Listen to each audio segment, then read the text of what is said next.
Minecraft has been around for over 10 years, and as for any game that has lasted that long, Mojang has done a great job at keeping the game fresh and new with frequent updates.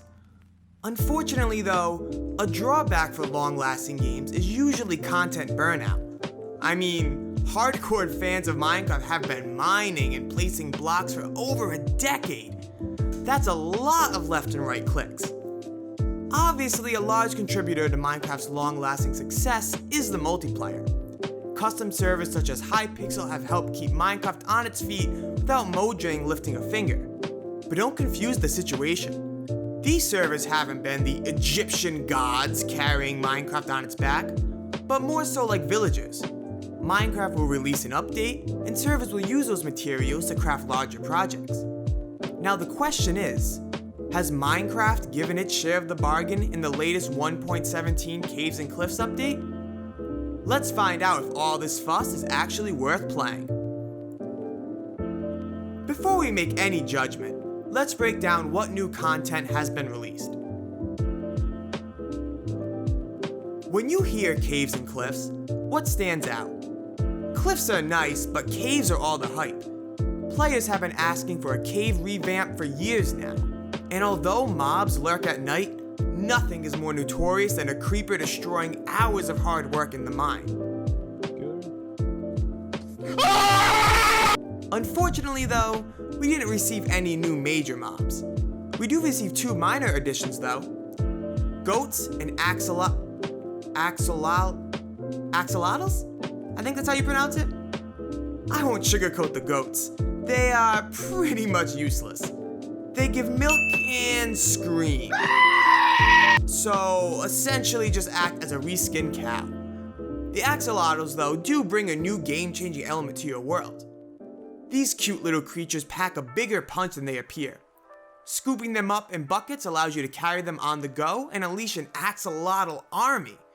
That's right, these little sea buddies can swim by your side and at times overwhelm mobs with their sheer numbers. A wildly creative addition to Minecraft that we have yet to see, and I'm honestly impressed by Mojang for the introduction to the game. I will only dive into important additions, but let me lay out the new blocks introduced in the 1.17 update. We have copper, dripstone, amethyst geode contents, glow lichen, powdered snow, deep slate, moss, glowberries, azaleas, and drip leaf plants. Now the main two game changers that we're going to be looking at are the amethyst geodes and copper. Let's start with the geodes. Amethyst geodes are a new naturally spawning cluster of blocks that can generate anywhere under Y layer 70. While containing other blocks, the main purpose of these geodes are for amethyst. Amethyst is one of the new ores that can be used for crafting the spyglass. We will address that later. Amethyst buds grow similar to netherwort, and when reaching its fourth stage, can be harvested for shards. A big name that we can finally see in Minecraft is copper. Copper can now naturally spawn in the overworld rather frequently, anywhere under Y layer 96. Breaking this gives players raw copper, which can be turned into copper ingots. These ingots have two purposes as of now: the spyglass, as mentioned before, and the lightning rod. So let's see those items.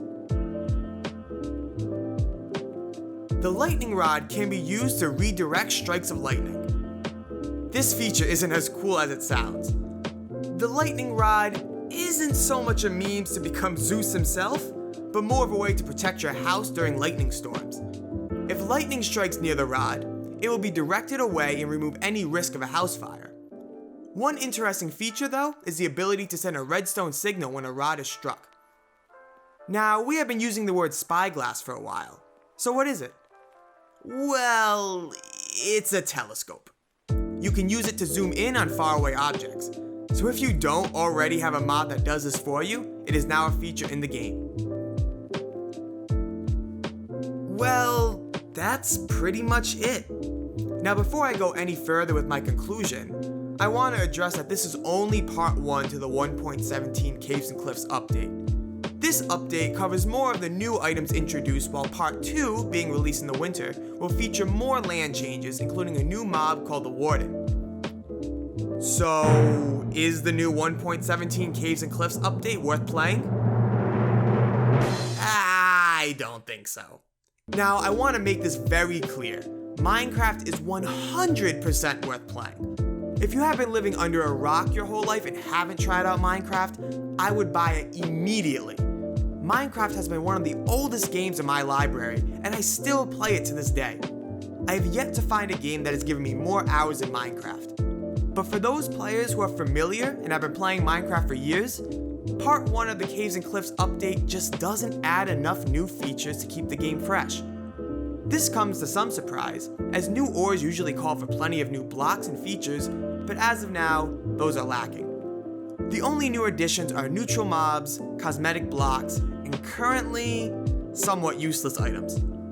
I assume the meat and bones of this update will be featured during the winter. It seems as if Mojang is simply setting the building blocks needed to hopefully give players a great experience towards the end of 2021. If I were you, I would hold off playing the update until it's fully released. Now obviously, this is entirely my own opinion, and I would love to hear what you have to say. Have you played the update yet? What do you think? Let me know in the comments below. Alright, well that will conclude it for today's video. If you enjoy my content and want to watch more, feel free to click that subscribe button and turn on notifications. If you enjoyed it, it would be a huge help if you could smash that like button. It is almost impossible for small YouTubers to get noticed, and pressing that like button helps push my content to new people. I hope you all have a wonderful day, and I look forward to seeing you all in the next one. Can I get in the water? Is that something that I can do? They can walk on the water! Okay. Oh, this seems like... Oh, this motherfucker. Dude, I'm about to get squashed. He has like a Chinese...